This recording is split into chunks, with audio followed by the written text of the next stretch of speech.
عليكم. انا عامل الفيديو ده يعني اخبار انتشرت ان الاهلي بيتفاوض مع الوداد المغربي عشان يجيب يحيى عطية الله، باك شمال الوداد المغربي، اللعيب المتألق صاحب ال 29 سنة. انا عامل الفيديو ده عشان يعني نفكر مع بعض. هل يحيى عطية الله هيبقى هو البديل الامثل لعلي معلول؟ تعالوا نتكلم كده بالمنطق. الراجل ده عنده 29 سنه، لعيب كبير طبعا ولعيب كويس جدا وعنده خبرات افريقيه واحترف قبل كده، يعني لعيب كويس على المستوى الافريقي، يعتبر من احسن الباكات الشمال اللي بيلعبوا داخل قاره افريقيا. طيب انت جايب لعيب بتفكر تجيب لعيب عنده 29 سنه.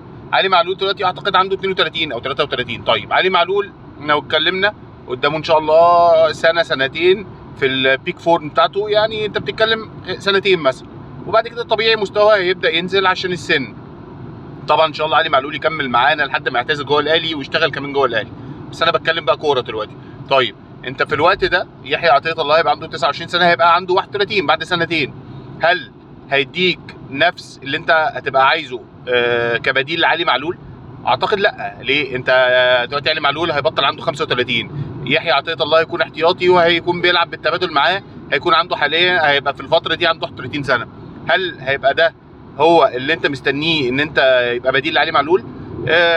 وجهه نظري لا. قد اكون خاطئ او قد اكون مصح، بس لا، انا شايف ان احنا لازم نفكر في لعيب اصغر في السن، خصوصا ان يحيى عطية الله هياخد مكان لعيب افريقي او ياخد مكان لعيب اجنبي.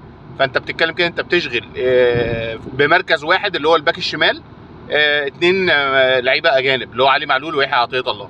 طيب ايه الحل من وجهه نظري؟ طبعا انا شايف فعلا الاهلي محتاج تدعيم في الباك الشمال. انا شايف اوبشن محمد شكري كويس جدا، لعيب كويس، لعيب صغير في السن، لعيب اصلا من ابناء الاهلي. صحيح الاهلي باعه بس ممكن يشتريه تاني، هيديك شويه قدام. ممكن تجيبه دلوقتي ياخد من خبره علي معلول، لعيب متحرك بيشوط ضربات ثابته بيرفع اوفرات كويسه.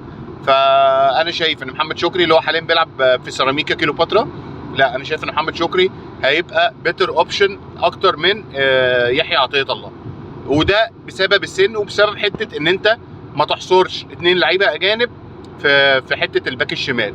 طيب ايه اوبشنات تانية غير محمد شكري؟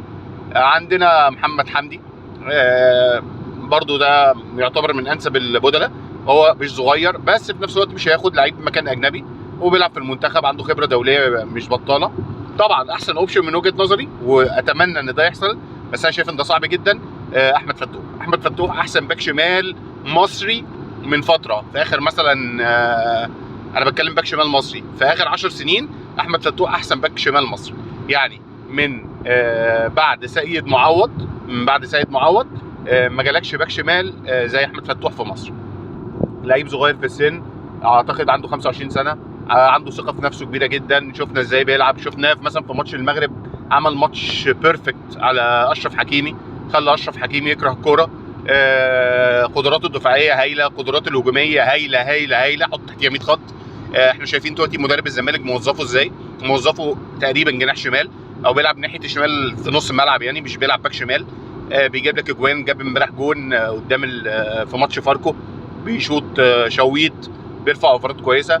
فطبعا احمد فتوح هيبقى يعني اوبشن هايل جدا ان الاهلي يجيبه، بس اعتقد ده هيبقى صعب جدا. ففي ظل الكلام ده انا شايف ان هيبقى احسن نفكر في محمد شكري يليه محمد حمدي، وفقا لخبره محمد حمدي الدوليه ان هو لعب مع منتخب مصر.